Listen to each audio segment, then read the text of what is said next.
the other day I said I was going to post a video called "Is Fiscal Conservatism Self-Centered?" And I just laughed because I can't imagine when left-leaning people see the title of this video how they'll be licking their chops. But the answer is, of course, it depends on the individual and the individual's motives and intentions for being fiscally conservative. Because what I mean by that is a person fiscally conservative because they're so tight and you could say angry, and every dollar that goes to the government is just a theft from them with no appreciation for what government services pay for, and there's a kind of a paranoia thing that the government's out to get everything I own, and it could be a very unhealthy place to live from, but I can see why people do it. Don't forget that part. I mean, there is a history of the government taking people's stuff.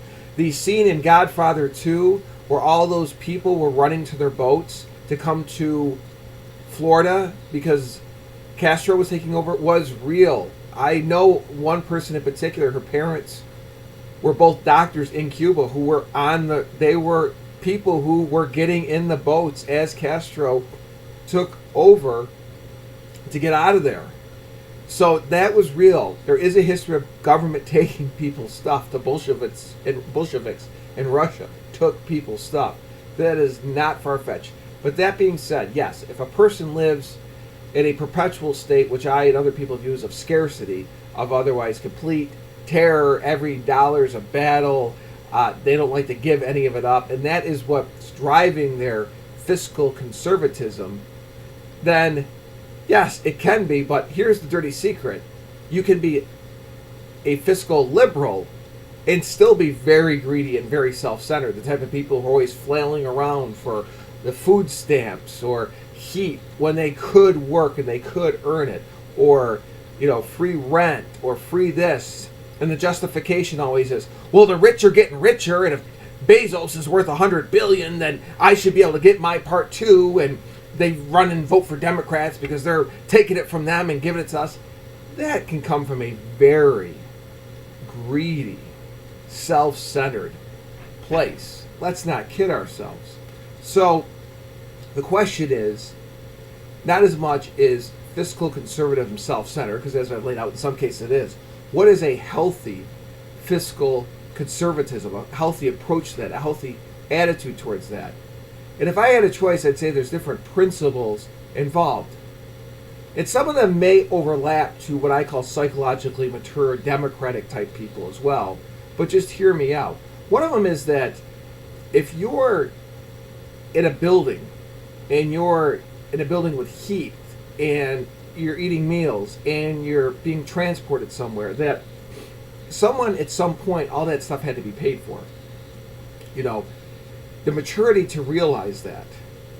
And from that should come a maturity to want to contribute to the extent possible. Obviously, if someone's paralyzed from the neck down, unless they're Charles Krauthammer with a gazillion IQ score, then it's hard to contribute, and everybody else in a Judeo-Christian society should try to help that person out. So there's a maturity that I am part of something. My resources that I use on a daily basis cost something that other people, resources don't fall to the sky, so somehow other people, if they exist, are out earning them and creating them, and I should participate. So that's maturity level. That's the first axiom, I guess you'd call it, of maturity. And then the other part of it is an appreciation, a mature concept of money, which is different than a greedy, scroungy, something for nothing concept of money. And that's always been a mystery to me, is why some people have that and some people don't. I've thought before maybe it's upbringing or work ethic, but it's weird because I see really hardworking people who constantly do really dumb stuff with their money. But then I hear other people who don't gamble. If they get a late fee on something, they're just irate about it. And the thing they always say is, well, I worked too hard for my money to just blow it, which is a good thing. But the other thing they will say is, they also think in their head, what else of value could be obtained with that money that's been wasted. For example, someone gets a parking ticket for it. Some cities just use that as such a huge revenue source to make up for all their other problems. So it's like $50. Some people think, well, for $50, I could have went out and bought a nice shirt or went out to dinner or whatever. And people who think that way, in my opinion, seem to do better with money than others. So you have the maturity that things need to be earned. If you're using resources, they have to be earned. And a healthy attitude towards the value and concept of money. I remember watching Trump before the election. He was on that show on Fox. I forgot the name of it. It's with the guy that owns TMZ. I think it's Howard something. And so he was interviewing Trump at Trump Tower in Trump's office. And I'll never forget the look on Trump's face. They were talking about kids and money and being wealthy and having kids. And the interviewer mentioned how important it is to have a concept of money, to not be spoiled. And you can see the look on Trump's face. He goes, "Oh, that is so important." And I think one of the reasons Trump knows that is because being a billionaire and having a lot of rich friends, he sees God only knows he has seen God only knows how many situations where the children of the billionaires live in a different planet as far as their concept of money. And you just walk out of the room going, "Oh my God, I hope it's in a trust fund where they don't have access to it, because it's not going to last the second generation."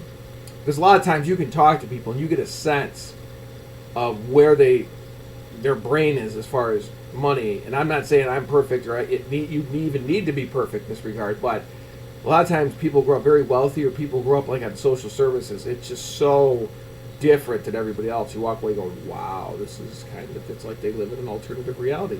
So I think Trump picked up on that a long time ago, that his kids couldn't take over his business if they were in la la land when it came to money. So his appreciation for value, and I think that's where frugality comes from, being frugal. I think a lot of times frugal people, there's a big difference I've learned over the years between being cheap and miserly and just being frugal. And frugality comes a lot of times from wanting to use resources to the best extent and not being wasteful and not being over consuming and just not being undisciplined. And just seeing, like I'm talking about before, if I do X, Y, and Z and save this and do this and reuse that, then that ties up money that I could use for some other good. And that's the other thing, is a lot of times frugal people are associating money, using it in circulation for good, as opposed to the miserly, tight, survival-based, every night life is a knife fight, and every dollar's a struggle mentality. It's two very different things. And the people who are in the one extreme, the cheap, self-centered types, I don't know if it's genetic. There's certain environmental things that can happen to a person that probably lead to that. It's why relationships are important. If you're surrounded by people like that, cheap, miserly, self-centered, or if you're surrounded by people who are always stealing stuff, it does create a more animalistic consciousness, I guess you could call it. And so there's that component of. So I'm not saying they're evil people, even though it can live kind of self-centered evil behavior, but it's a different mentality than people who focus on frugality. So we have frugality, the understanding of things have to be earned, and the difference between miserly people versus people of that nature. So now what I've said so far might overlap quite a bit, and you might say, well, I know a lot of Democrats who are good with their money, who are frugal, who aren't necessarily self-centered, etc.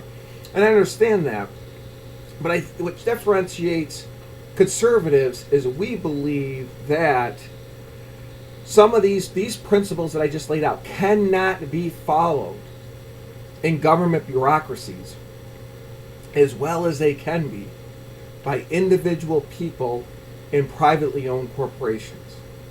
And not because we hate government and want to burn the government down, although the government has done and will continue to do things that will make us irate from time to time, that the government does not have the incentive and the flexibility to do things with resources that individuals and individual corporations and entities controlled by individuals can do on a daily basis.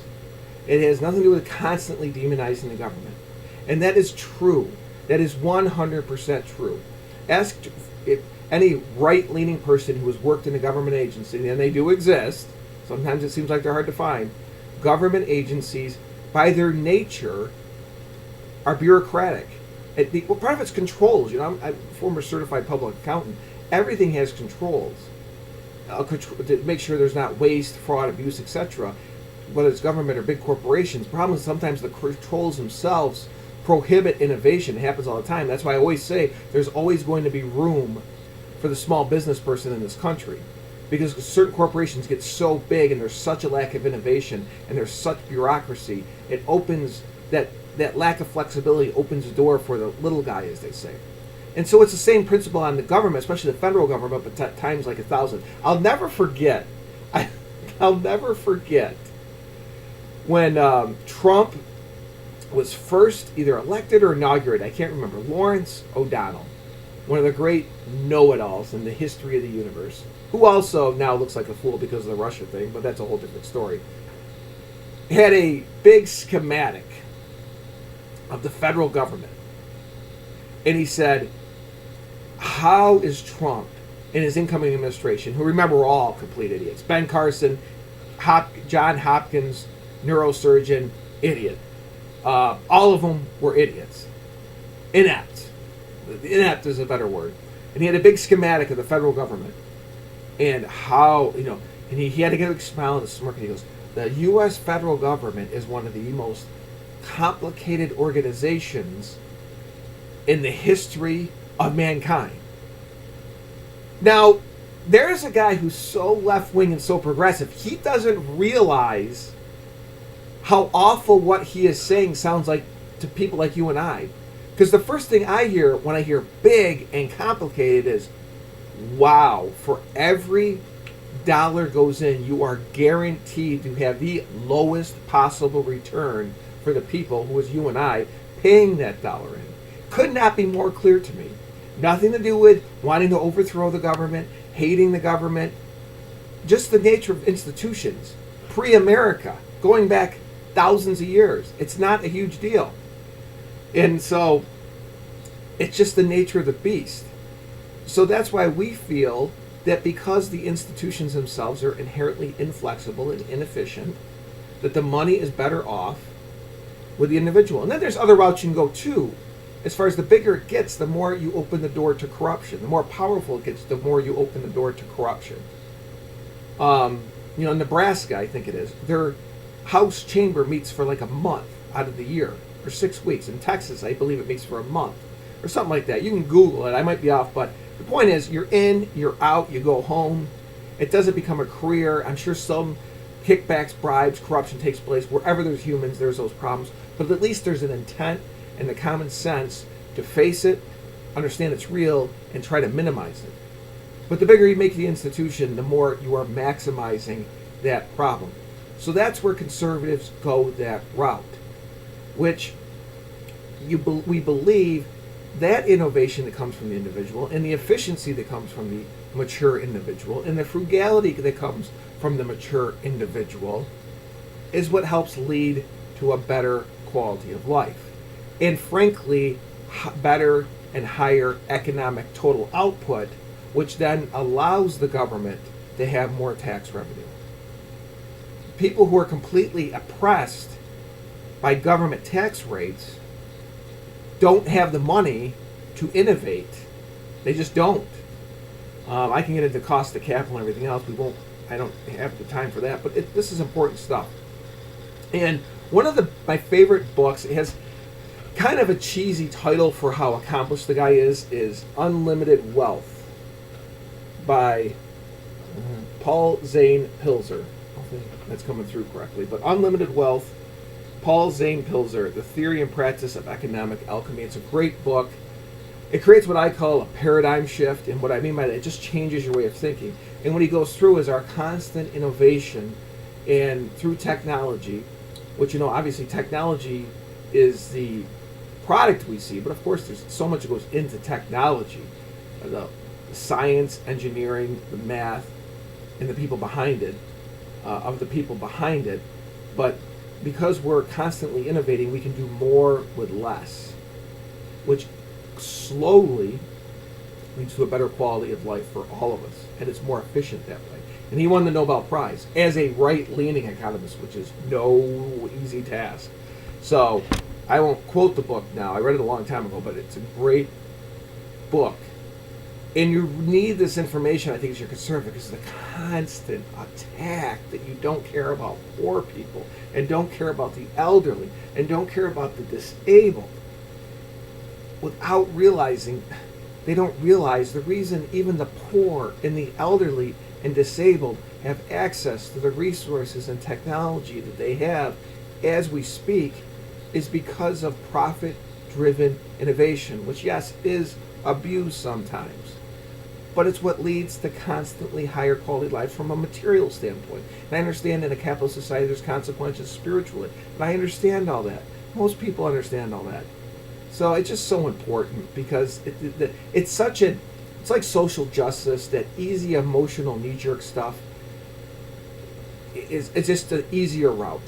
It's just such an easier route. And this more intelligent, intellectual, conservative route requires constant learning and constant thinking, and it's just so important.